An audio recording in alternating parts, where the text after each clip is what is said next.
월급 300만 원이면 노후 준비가 될까요? 안 될까요? 오늘 이 질문의 숫자로 정확하게 답해 드리겠습니다. 먼저 우리가 마주한 냉정한 현실부터 볼게요. 생각보다 꽤 충격적인 숫자들이 기다리고 있거든요. 한국인의 기대 수명은 83세예요. 60세에 은퇴한다고 하면 노후가 무려 23년이나 되는데요. 그 23년의 생활비를 어디서 마련하실 건가요? 국민연금이 있으니까 괜찮다고 생각하시는 분들 많으시죠? 그런데 현실을 한번 보면 생각이 조금 달라질 수 있어요. 국민연금 평균 수령액이 2024년 기준 월 62만 원 수준이에요. 올해 낸 사람도 100만 원 넘기기가 구조적으로 쉽지 않습니다. 60세 이후 한 달 생활비로 62만 원이면 어떨 것 같으세요? 통계청 기준 은퇴 후 필요 생활비는 1인 기준 월 177만 원이에요. 국민연금만으로는 매달 115만 원이 부족하고 이 부족분을 23년 동안 채우려면 총 3억 2천만 원이 필요한 계산이 나와요. 이게 그냥 기본 생활만 유지하는 금액이에요. 여기에 의료비, 여행, 용돈까지 더하면 실제로 필요한 노후 자금은 5억에서 7억 사이라는 연구 결과들이 꽤 많습니다. 5억을 저금만으로 모으려면 지금부터 30년 동안 매달 약 139만 원씩은 저금해야 해요. 세금 떼고 나면 거의 불가능에 가까운 금액이죠. 그럼 월급 300만 원으로는 노후 준비가 진짜 불가능한 걸까요? 결론부터 말씀드리면 방법이 없는 건 절대 아닙니다. 핵심은 저축이 아니라 돈이 스스로 일하게 만드는 거예요. 이게 바로 투자의 힘인데요. 숫자로 직접 비교해 드릴게요. 먼저 실수령액 얘기부터 할게요. 월급 300만 원이라고 해도 세금 떼고 통장에 들어오는 돈은 약 265만 원 수준이에요. 여기서 고정 지출이 빠져나가는데 월세 관리비 50만 원, 식비 40만 원, 교통비 15만 원, 통신비 7만 원만 잡아도 벌써 112만 원이에요. 265만 원에서 112만 원 빼면 153만 원이 남는데 여기서 여가비, 옷값, 경조사비까지 쓰면 실제로 모을 수 있는 돈이 50에서 80만 원이에요. 이게 현실이에요. 그렇다고 절망할 필요는 없고 이 50만 원을 어디에 두느냐가 30년 후를 완전히 바꿔놓습니다. 같은 50만 원인데 결과가 어떻게 달라지는지 직접 숫자로 보여드릴게요. 먼저 그냥 은행 적금에 넣었을 때를 시뮬레이션 해볼게요. 매달 50만 원씩 30년 동안 은행 이자 3%로 모으면 30년 뒤에 약 2억 9천만 원이에요. 목표 외역에 한참 못 미치죠. 그런데 같은 50만 원을 연 7% 수익이 나는 곳에 넣으면 30년 뒤에는 약 6억 1천만 원이 돼요. 같은 돈인데 결과가 2배 이상 달라집니다. 이게 바로 복리의 힘이에요. 이제 이자가 붙고 또 그 이제 이자가 붙으면서 시간이 지날수록 기하급수적으로 불어나요. 아인슈타인이 복리를 인류 최고의 발명이라고 했다는 말이 그냥 나온 게 아닌데요. 직접 숫자를 보면 진짜 실감이 돼요. 그럼 연 7%가 현실적으로 가능한 숫자인지 의심되실 텐데요. 역사적인 데이터를 한번 볼게요. 미국 S&P 500 기준으로 설명드릴게요. 미국 S&P 500 지수는 지난 50년 동안 연평균 10% 넘게 올랐어요. 물론 2008년, 2020년처럼 크게 빠진 해도 있었지만요. 10년 이상 장기로 봤을 때 S&P 500 투자에서 손해를 본 경우가 역사적으로 거의 없었어요. 단기엔 위험하지만 장기엔 정말 강한 자산이에요. 그럼 이 시장에 어떻게 투자하냐가 문제인데요. 직접 주식을 고르는 건 시간도 많이 들고 리스크도 크거든요. 더 쉬운 방법이 있는데 바로 ETF예요. 여러 종목을 묶어서 한 번에 살 수 있는 상품이에요. S&P 500 ETF 하나를 사면 애플, 마이크로소프트, 구글처럼 미국 대표 기업 500개에 한꺼번에 투자하는 효과가 납니다. 수수료도 은행 펀드보다 훨씬 싸고 언제든지 사고 팔 수 있어서 직장인이 바쁘게 살면서도 충분히 활용할 수 있는 구조예요. 그럼 ETF로 실제 포트폴리오를 어떻게 짜면 좋을지 월급 300만 원 기준으로 직접 구성해 볼게요. 매달 모을 수 있는 50만 원을 전부 한 ETF에 넣는 것보다 나눠서 담는 게 훨씬 안전한데요. 이런 식으로 나눠 볼 수 있어요.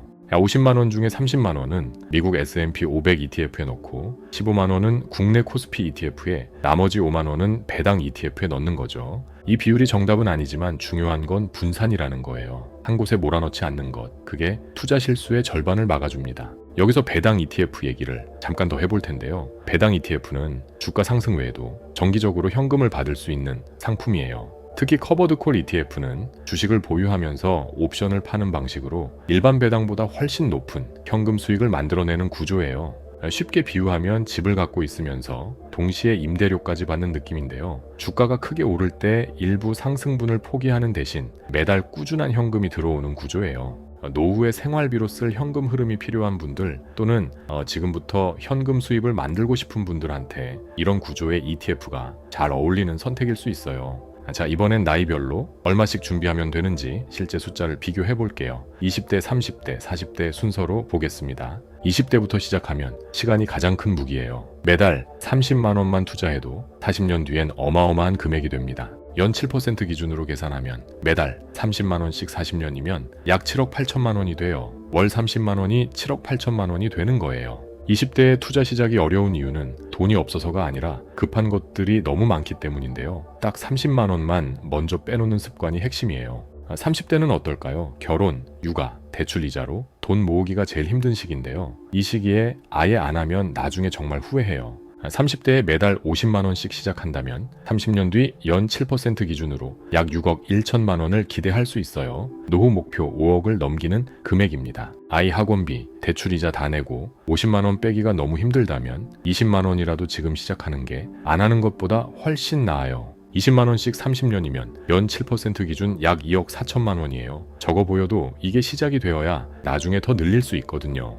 40대는 이제 시간이 촉박하게 느껴지는데 아직 늦지 않았어요. 다만 이 시기부터는 투자 금액을 좀 더 공격적으로 늘려야 합니다. 40대에 100만 원씩 20년 투자하면 연 7% 기준으로 약 5억 2천만 원이에요. 100만 원이 부담스럽다면 70만 원이라도 지금 당장 시작하세요. 이 숫자들이 보여주는 건 하나예요. 늦게 시작할수록 더 많이 넣어야 하고 일찍 시작할수록 더 적게 넣어도 된다는 것. 시간이 투자에서 얼마나 중요한지를 보여줘요. 자, 이제 투자할 때 꼭 알아야 할 중요한 게 있는데요. 바로 계좌 선택이에요. 어떤 계좌냐에 따라 세금이 완전히 달라집니다. 일반 계좌로 ETF 투자를 하면 수익에 세금이 붙는데요. ISA 계좌를 활용하면 이 세금을 크게 줄일 수 있어요. ISA는 개인종합자산관리계좌의 줄임말로 연 2천만 원까지 넣을 수 있고 일정 금액까지 수익에 세금이 없어서 투자 시작 전에 꼭 먼저 만들어야 할 계좌예요. 연금저축 계좌도 있는데요. 여기에 넣으면 연말정산 때 세액공제를 최대 16.5%까지 받을 수 있어요. 내는 세금을 돌려받는 구조라 사실상 수익이죠. 연금저축에 연 600만 원 넣으면 최대 99만 원을 세금으로 돌려받아요. 투자 수익이 나기도 전에 16.5%의 수익이 생기는 셈이거든요. 이 두 계좌를 함께 활용하면 ETF 투자 효과가 훨씬 강해지면서 세금으로 새는 돈도 막을 수 있어서 직장인이라면 꼭 챙겨야 할 수단이에요. 그럼 이제 많은 분들이 궁금해하는 투자 타이밍 얘기를 해볼게요. 지금 시장이 너무 높은 것 같은데 그냥 들어가도 될까요? 결론부터 말씀드리면 타이밍은 아무도 모른다가 정답이에요. 전문가들도 틀리고 AI도 틀리는 게 주식시장이거든요. 그래서 한 번에 다 놓기보다 매달 일정 금액씩 꾸준히 사는 방식, 이걸 적립식 투자라고 하는데요. 타이밍 걱정 없이 할 수 있는 최고의 방법이에요. 시장이 내려갈 때 더 많이 살 수 있고 오를 때는 이미 갖고 있으니 이익이 나는 이 구조가 장기적으로는 타이밍을 맞추는 것보다 나은 결과를 낼 때가 많아요. 실제 연구에서도 20년 이상 장기 적립식 투자에서 지수 ETF로 손해를 본 경우가 통계적으로 매우 드물었어요. 자, 여기서 심리적인 부분도 짚고 넘어가야 하는데요. 주식이 20에서 30% 떨어지면 머릿속이 하얘지는 느낌이 오거든요. 그 순간 팔고 싶어지는 게 완전히 자연스러운 감정이에요. 하지만 바로 그때가 가장 팔면 안 되는 타이밍이기도 합니다. 2020년 코로나 때 주식이 한 달 만에 30% 넘게 빠졌어요. 그때 겁먹고 팔았던 사람들은 이후 엄청난 반등을 통째로 놓쳤습니다. 반대로 그때 추가로 산 사람들은 1년 만에 큰 수익을 거뒀어요. 하락이 공포가 아니라 기회가 될 수 있다는 게 장기 투자자의 관점이에요. 물론 이게 말처럼 쉽지 않다는 거 알아요. 그래서 처음부터 잃어도 생활에 지장 없는 금액으로 시작하는 게 가장 중요한 전제 조건이에요. 생활비를 위협하는 돈으로 투자하면 조금만 흔들려도 불안해서 못 버티거든요. 매달 쓰고 남는 여유 자금에서 편한 마음으로 시작하는 게 맞아요. 또 하나 중요한 게 있는데 투자금과 비상금을 절대 섞으면 안 돼요. 월급 3개월치 정도는 현금으로 따로 두고 그 나머지로 투자를 시작하는 게 순서예요. 비상금 없이 투자하면 갑자기 돈이 필요할 때 손해를 보면서 팔아야 하는 상황이 오는데 그게 장기 투자를 망치는 가장 흔한 원인이에요. 자동이체를 걸어두는 것도 좋은 방법이에요. 월급 들어오는 날 자동으로 빠져나가면 처음엔 좀 아프지만 2달이면 없는 돈 취급하게 됩니다. 투자는 의지보다 시스템이 훨씬 강해요. 자동이체 하나 걸어두는 게 매달 결심하는 것보다 100배 더 지속 가능한 방법이거든요.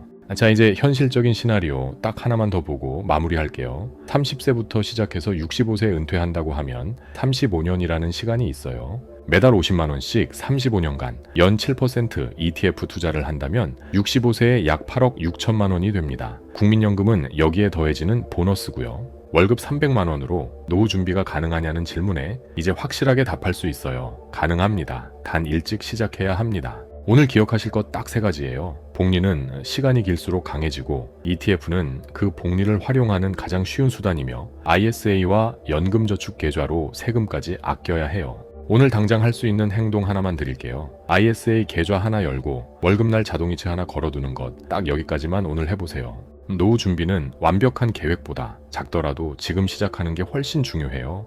오늘이 남은 생애에서 가장 젊은 날이니까요. 지금 바로 시작해 보시길 바랍니다.